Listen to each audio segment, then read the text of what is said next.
Au lendemain de la proclamation des résultats provisoires du scrutin législatif du 8 janvier 2023, Matin Libre titre en manchette « Résultats provisoires des législatives excite le Parlement monocolore ». L'entrée de l'opposition a fait des victimes. La Cour va-t-elle confirmer UP le renouveau 53 députés, les démocrates 28 et le bloc républicain 28? Que feront les démocrates? Votre quotidien vous offre également une analyse géographique comparative des législatives de 2019 et de 2023. Les tendances publiées par la Sénat, ces nouveaux visages qui feront leur baptême de feu. Avec les résultats provisoires donnés mercredi 11 janvier 2023 par la Sénat, le Bénin vient de fermer une parenthèse de sa récente histoire politique. Ces résultats qui permettent aux partis politiques d'opposition, les démocrates, de faire son entrée au Parlement viennent siffler la fin du Parlement monocolore, celui de la 8e législature donc. Même si le parti Les démocrates réclame un nombre plus élevé de sièges, s'il y a une évidence à tirer de ces résultats provisoires, c'est le message envoyé par le peuple béninois aux dirigeants actuels. Celui de faire retourner l'opposition dans le débat parlementaire. C'est donc le retour de la démocratie, des débats contradictoires, de la voix de ceux qui ne se retrouvent pas dans la gouvernance au sommet de l'État. C'est le retour de tout ce à quoi les Béninois étaient habitués en matière de débat parlementaire depuis la première législature.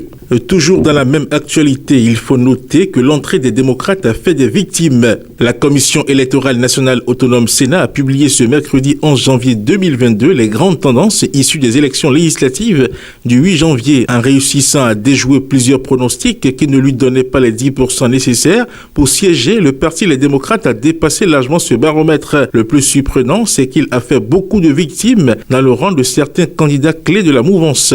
Sur son chemin, cette formation politique de l'opposition a brisé le rêve de plusieurs candidats députés de la mouvance qui n'auraient peut-être jamais imaginé cet échec cuisant. Il s'agit, entre autres, de Rachid Gbadamassi ou encore Sedami Medegan Fagla. Le cas le plus frappant, c'est celui de la directrice de l'administration du parti UP Le Renouveau, Christelle Rondonungbo. Alors qu'elle n'avait pas pu réussir à se faire élire lors des législatives de 2019, dans la 10e circonscription électorale, Christelle Rondonungbo, pour ces législatives, a été curieusement ramenée à Cotonou, précisément dans la 16e. Là encore, c'était sans compter sur la razzia du parti Les démocrates, qui sur les 5 sièges en jeu, s'est adjugé 3, laissant ainsi un à l'UP Le Renouveau et l'autre au bloc républicain. Positionné deuxième titulaire, son rêve d'aller à l'Assemblée nationale devient à nouveau une utopie. Parlant toujours des résultats provisoires des législatives, votre journal s'interroge. La Cour va-t-elle confirmer l'UPR 53 sièges, LD 28 et BR 28?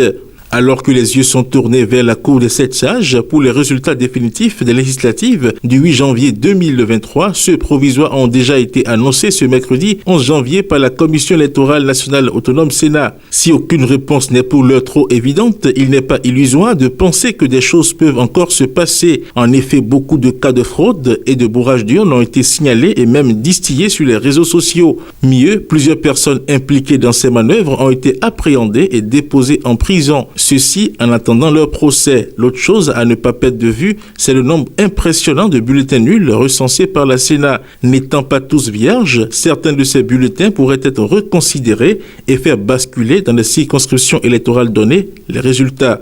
Par ailleurs, après les résultats provisoires des législatives, que feront les démocrates?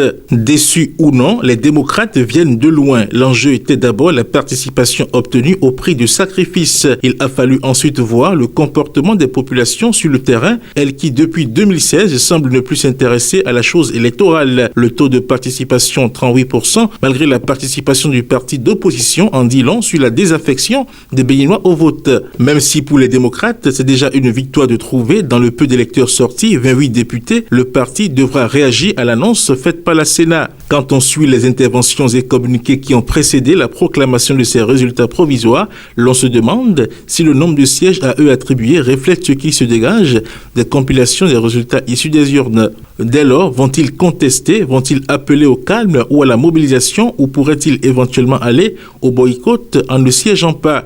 Loin de l'actualité politique à présent, pour sa contribution à l'autonomisation des femmes, Uche Ofodile, CEO de MTN Bénin, reçoit le prix Guba. Dentaa, la CEE de Guba Award, était la semaine dernière à Cotonou. Elle est venue remettre à Uche Ofodile, la CEO de MTN Bénin, le prix qu'elle a gagné lors des cérémonies de remise de trophée des Guba Awards édition 2022. Récompensée pour son leadership exceptionnel et son engagement en faveur de l'amélioration de la vie des personnes et de l'autonomisation des femmes en Afrique, Uche Ofodile n'avait pu faire le déplacement du Rwanda. Info du Desk Sport pour conclure, championne en bodybuilding au Bénin, Firmin Adjoou, un exemple pour les jeunes filles. Elle est aujourd'hui considérée par le monde sportif béninois comme l'ambassadrice de bodybuilding au Bénin. Firmin Adjoou, puisque c'est d'elle qu'il s'agit, est championne du Bénin en bodybuilding en 2022. La sociétaire du BB Body Power séduit de par son physique, mais aussi